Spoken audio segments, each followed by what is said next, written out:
everybody. Welcome to the Steckline Report out at the Ponderosa, where we're going to put some fertilizer on some mighty dry ground. Wheat's there, not a big root system, and worried about the future if we don't get some moisture pretty soon, but you can't give up, friends. A farmer never does, so we're going to put on some fertilizer and hope for a crop. In the meantime, direct payments this year, supposed to get them. Remember, the new farm bill wasn't adopted. The old one was extended, and it calls for direct payments, and we're supposed to go sign up. Don't spend them yet, friends. Don't spend them yet. I'll tell you why in about 60 seconds.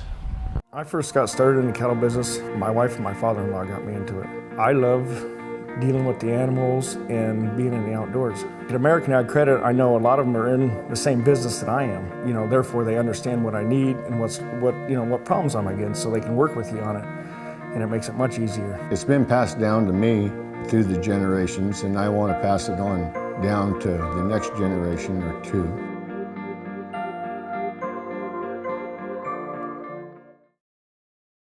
There are more mouths to feed than ever before. What are farmers doing to meet the challenge?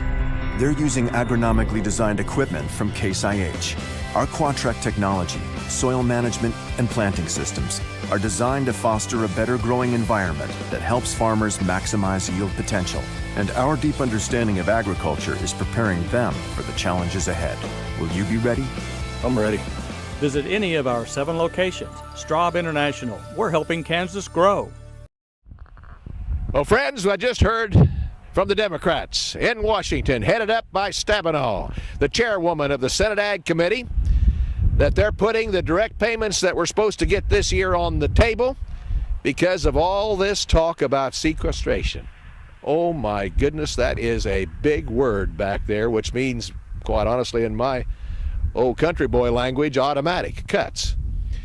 And those automatic cuts are causing all kinds of havoc in agriculture.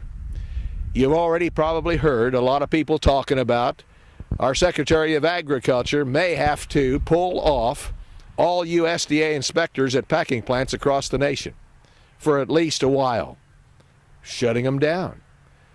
The National Cattlemen's Beef Organization and several others are going crazy. You can't imagine. Packers would have to shut down completely. What would we do for food at the grocery store? I just can't believe that they're that silly to have something like this happen.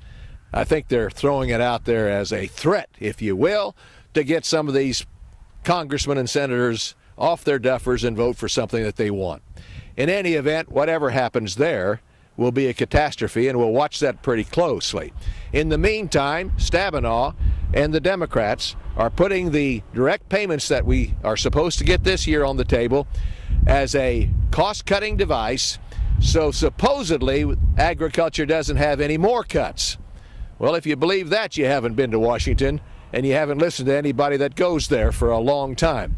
Stabenow said that, but I wouldn't believe it at all. If they get rid of the direct payments, there'll be other things coming, and I can assure you that one of the big topics that they've already been talking about behind closed doors is crop insurance.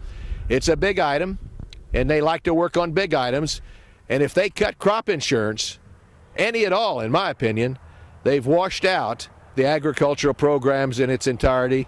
They just as well throw all their paperwork in the trash barrel, fire everybody at the FSA offices, and forget about a farm bill. Because the only thing that's going to be left without direct payments that amounts to anything for us as farmers is the federal crop insurance program. It's a good program right now. And in fact, what they had built into the farm programs in the Senate and the House kept and in fact enhanced the federal crop insurance program had they adopted it. But they didn't. And so be careful, friends. There's a lot of people wanting to whack some dollars out of that particular program as well. So we wrap it up. We're going to go ahead and put the old fertilizer on the wheat crop. Not worrying about direct payments, not worrying about any of those jokers in Washington, worrying about the market. And if it doesn't rain or snow pretty soon, I can promise you this wheat market's got to go up.